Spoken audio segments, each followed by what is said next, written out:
Hey friends, this is Desiree Crum with Desiree's Doodles, and I have a quick video where I'm going to show you some tips and tricks on how I like to use my aqua pens by Stampin' Up. So these pens are pretty cool. They come two to a package, and all you need is to add a little tap water to get started making some gorgeous works of art. So today we're going to be using the At Home With You stamp set. Isn't it pretty? I love that we get lots of pieces with this. And we'll take a look at the stamp set later on in the video, but I'm going to show you how to make some gorgeous artwork with your watercolors. So to start with, I want to show you what I prefer when I'm watercoloring and kind of how to get started in the different ways that you can do this. So first, I like to start by using StazOn. StazOn is my go-to. This is going to be a permanent black ink. Now, the thing I want to caution you on is when you use this with your photopolymer stamp sets, they're probably going to get stained. That is something that I myself like to give up on because I prefer this. It's not going to bleed, and you're going to get a nice crisp image that you can color with. Second, my preferred paper is going to be this Canson watercolor, and I get this at Hobby Lobby or Michael's. I just use my 40% coupon, and this is just my preferred medium of paper. Now, what I look for is always going to be the cold press, and I prefer a heavier weight, so this is going to be 140 pounds. But if you're looking at that, it's Canson. All right. Now, Stampin' Up does have watercolor paper, but it's going to be a lighter weight, and it also has a vanilla hint, like a vanilla, kind of like our very vanilla cardstock. And when I'm watercoloring, I prefer to start with a nice crisp white piece of paper. Just my preference. So to use these, there's a couple different ways that you can do so. So first I'm going to bring out my doors. So I've already got my doors stamped in black StazOn. And the first one I want to show you is going to be using your ink pads. So your ink pads, all you're going to do is give them a little squeeze. And don't worry, you're not going to break it. And when you do that, you're going to get a little bit of ink. Actually, I'm going to squeeze it just a little bit more. And when you do that, you're going to get ink on the top. So we're going to use this like a palette. So all you're going to do is take the cover off. Now at this point, I'm not going to squeeze. All I'm going to do is pick up some of the ink, and we're going to apply it, to the paper. And you're just going to start coloring. And I don't know about you, but there is something about coloring that relieves stress. I love it. So as you color, the more water that you add to the ink is going to make that a little bit lighter. So if you're really good at shading, I have a couple friends, Miss Michelle Helly-Tome, who is a crumb cake, is very good at watercoloring. She can see things and add shading beautiful. If you ever can take a class from her, please check that out. But when you want to keep adding color, all you're going to do is keep working it. And so if you want to get that color to dissipate a little bit, give it a little squeeze, get some water out of there, and just add color as you see fit. Okay? So that's going to be one way to do it. The second way that we're going to talk about is going to be using our Reinkers. And I know a lot of people forget that we have these. You buy your ink pads and think they're going to last forever, but sometimes we have to re-ink them, and this is a really good investment because there's a lot of things that you can do with these. I know I'm going to be teaching class in September, and I am going to bring back the shaving cream and re-inker cards, so a lot of people are excited about class in September, so another way to use your Reinkers. But today we're going to just pick up some color on top. So all I'm going to do is take my aqua pen, pick up some color, same principle. Now as you see, this is a lot darker than what we were picking up on our ink pad, and it's because it's just it's that full strength color. Okay, but all you have to do is keep adding water, and you'll achieve the look that you want. The other thing that I want to warn you on, or not warn, I guess, but see how we've got these lines. Trust the paper will make it look beautiful. So sometimes our doors aren't going to be very pretty when they're wet. Let it dry. Let it see what it's going to look like, because you can always come back and add water to make that color dissipate. I want to show you what that looks like. So here is some dried doors that I had already started. Notice how dark it is over here. This is fully dried, but I can come back and I notice I didn't pick up any color. I'm just squeezing and adding some water. And look at that, I can keep pushing the color wherever I want and I can clean up those lines. There is no mistakes in watercoloring. Absolutely beautiful. No one will ever know we had boo-boos, right? Love it. So there's always ways to go back and fix it. Okay, so back to this. So we've done our ink pads, we've done our Reinkers. Let's say you don't have either of those and you are some of my tried and true customers that like to do markers only. So the Stampin' Up! Markers, we have a paintbrush side. We also have a fine tooth side. You can watercolor with these. So let me show you. So this is going to be cherry cobbler that I was using the ink on. Now when I do this, no gas, because you're going to say, oh my goodness, you ruined the card, right? So notice I'm just going to add a little bit of color. All right. Notice how dark that is. All you need to do is pick up your aqua pen and start squirting some water on there. So you can achieve the same look with markers or your Reinkers, and no one will be the ever wiser, right? Pretty cool so far, huh? So that is how we color the doors. Now, when you watercolor, you don't always have to use the aqua pen to finish your project. The other thing I like about watercolor paper is that you can use different kinds of markers, different kinds of pens. What I have been doing on this door, let me bring my sample back, is I don't like to get the small pieces muddied up with the color like you're seeing here. So I left my hardware blank, as I'm doing here, and when this is all dry, I can come in with my marker, and this one I was using Sahara Sand because I thought it looked like a good nickel color, and I can come in and color that handle, and it's not going to look like that watercolor because I didn't use my pen. So you can do a lot with watercolor paper. Don't think that you just have to use it for watercoloring paper, because you can stamp right on it. Beautiful medium. Now the other thing that I want you to keep in mind is that these, granted you're only going to get 2 of these per pack because you can use this with any color.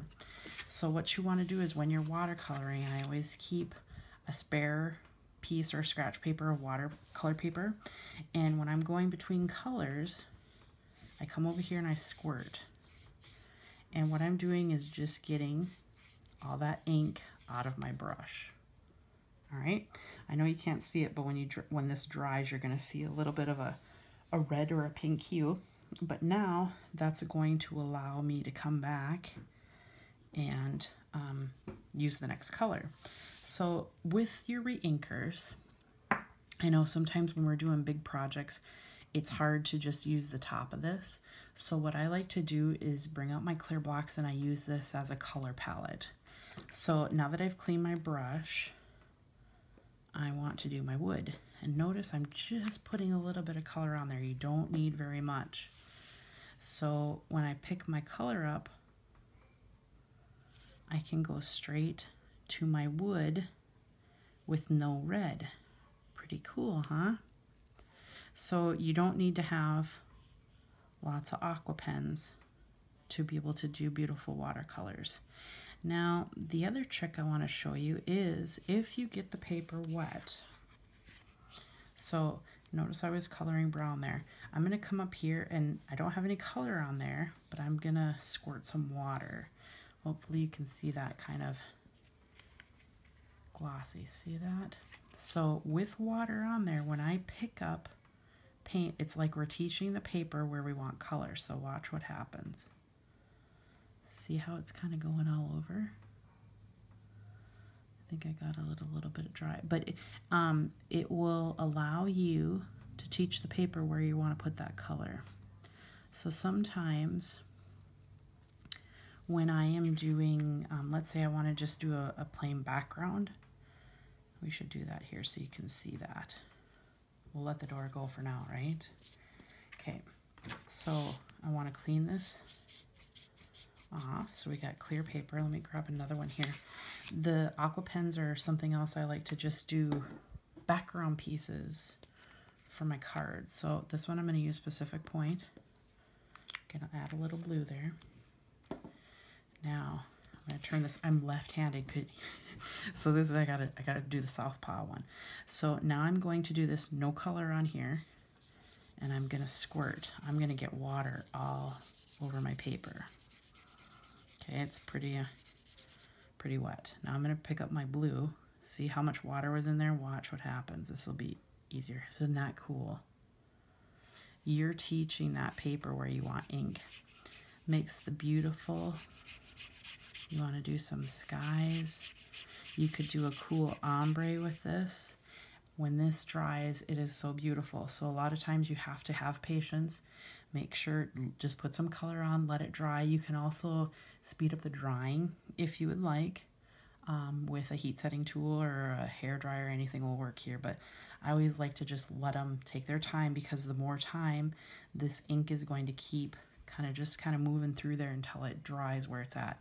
Beautiful, beautiful pieces of art that you can create. Cool, right? So I'm going to clean this off quick. So you can use ink pads, Reinkers, and markers. So I want to take a look at this stamp set again, because I want to show you some other tricks to this stamp set, because I think everyone should have this stamp set in Framelits. So let's bring back the samples. So here's another one. So here's a Christmas version. How cool would that be to do your Christmas cards? And it's actually not that too terribly labor intensive. You could get the kids involved, because this is coloring. Everyone can color. There's no excuse for it, right? I prefer to stamp all of my detailed images in black, and then I come back and color. Now on this one, I want to show you the difference. This one I actually stamped in green, so a green ink pad, turned the stamp over, and then stamped this in black. Colored it with a marker. So get creative with how you want to do those. It made this very easy to stamp. But I also want to show you, and I don't know if you'll be able to see it. Here, we'll hold this one up pretty close. On the windows, hopefully you can see that shimmer. There's a little bit of shimmer over there, right? This is achieved by using Wink of Stella, and if you don't have this, this is another must-have. This is just a very, very fine glitter that you can add to any project, and it's just going to add a little kind of dust of shimmer. It's perfect when you want to add just that little piece. You can come and add it to your leaves if you want. Kind of look like a glistening snow on there. Very easy to use, and it dries pretty quick. This is going to be the clear pen. Love this. This is a must-have. Now on this stamp set, let's bring the stamp set in here now. So the stamp set has got a lot going on in it. So you've got your main door, but you also have every season. So you got your Christmas wreath, you've got your spring wreath. This could be a summer wreath. Again, summer, spring, we've got fall, Christmas. We even have a birthday up here, so if you wanted to send a birthday card, you could stack some presents out by the door, but lots going on, and I love all the words in here. Now this also has a matching framelit, which is going to be here, and I want to talk a little bit about this, because there's pieces in here I know when I got it, you're like, what is some of that stuff for?